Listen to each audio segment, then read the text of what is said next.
EPFO 3.0 സംവിധാനം അവതരിപ്പിച്ചു കേന്ദ്ര സർക്കാർ. 7 കോടിയിലധികം ജീവനക്കാർക്ക് വേഗതയേറിയതും ലളിതവുമായ ഡിജിറ്റൽ സേവനങ്ങൾ നൽകുന്നതിനായാണ് പുതിയ പരിഷ്കാരം.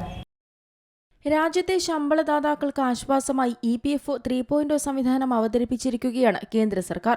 എംപ്ലോയീസ് പ്രൊവിഡന്റ് ഫണ്ട് ഓർഗനൈസേഷന് കീഴിലുള്ള 7 കോടിയിലധികം വരുന്ന ജീവനക്കാർക്ക് വേഗതയേറിയതും ലളിതവുമായ ഡിജിറ്റൽ സേവനങ്ങൾ നൽകുന്നതിനായാണ് പുതിയ പരിഷ്കാരം. പുതിയ സംവിധാനത്തിലൂടെ ഉപഭോക്താക്കൾക്ക് പേപ്പർ രഹിതമായി പണം പിൻവലിക്കാൻ സാധിക്കും. മാത്രമല്ല, PF-നായുള്ള ജീവനക്കാരുടെ കാത്തിരിപ്പ് സമയം കുറയ്ക്കുന്നതിനും അംഗങ്ങൾക്ക് വിരമിക്കൽ ഫണ്ടുകൾ എളുപ്പത്തിൽ ലഭ്യമാക്കാനും ഇത് സഹായിക്കും. ഈ പദ്ധതി പൂർണ്ണമായി നടപ്പാക്കിയാൽ ജീവനക്കാർക്ക് UPI പേയ്മെന്റിലൂടെ അവരുടെ ബാങ്ക് അക്കൗണ്ടുകളിലേക്ക് പണം നേരിട്ട് ട്രാൻസ്ഫർ ചെയ്യാൻ സാധിക്കും. അംഗങ്ങൾക്ക് ഉടൻ തന്നെ UPI വഴി പണം പിൻവലിക്കാനുള്ള അവസരം ലഭിക്കുമെന്നാണ് റിപ്പോർട്ടുകൾ. നേരത്തെ ജീവനക്കാർക്ക് വിരമിക്കുന്നതിന് മുൻപ് 13 വ്യത്യസ്ത വിഭാഗങ്ങളിലായാണ് പണം പിൻവലിക്കാൻ സാധിച്ചിരുന്നത്.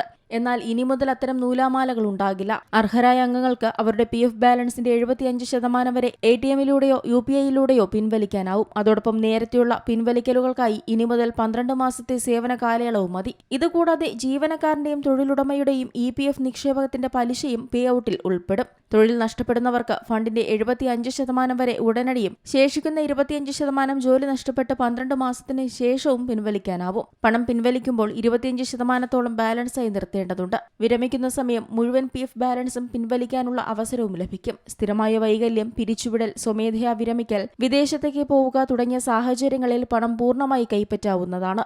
കൂടാതെ 36 മാസത്തെ സേവനം പൂർത്തിയാക്കുകയാണെങ്കിൽ മാത്രമേ അംഗങ്ങൾക്ക് പെൻഷൻ ആനുകൂല്യങ്ങൾ ലഭിക്കുകയുള്ളൂ. അതോടൊപ്പം തന്നെ പണം പിൻവലിക്കുന്നതിനായി ജീവനക്കാർക്ക് ഇനി മുതൽ അപേക്ഷിച്ച് ദിവസങ്ങളോളം കാത്തിരിക്കേണ്ടി വരില്ല. പുതിയ സംവിധാനം നിലവിൽ വരുന്നതോടെ UPI, ATM എന്നിവയിലൂടെ PF ബാലൻസ് അതിവേഗം പിൻവലിക്കാനാകും. അപേക്ഷിച്ച് ഒരാഴ്ച മുതൽ 20 ദിവസത്തിനുള്ളിലാണ് നിലവിൽ PF-ൽ നിന്നും ജീവനക്കാർക്ക് പണം അക്കൗണ്ടിലേക്ക് എത്തുക. Business desk, Zee Malayalam news. ഏറ്റവും പുതിയ വാർത്തകളും വിശേഷങ്ങളും വിരൽത്തുമ്പിലറിയാൻ സീ മലയാളം ന്യൂസ് എല്ലാ ഡിജിറ്റൽ പ്ലാറ്റ്ഫോമുകളിലും ലഭ്യം.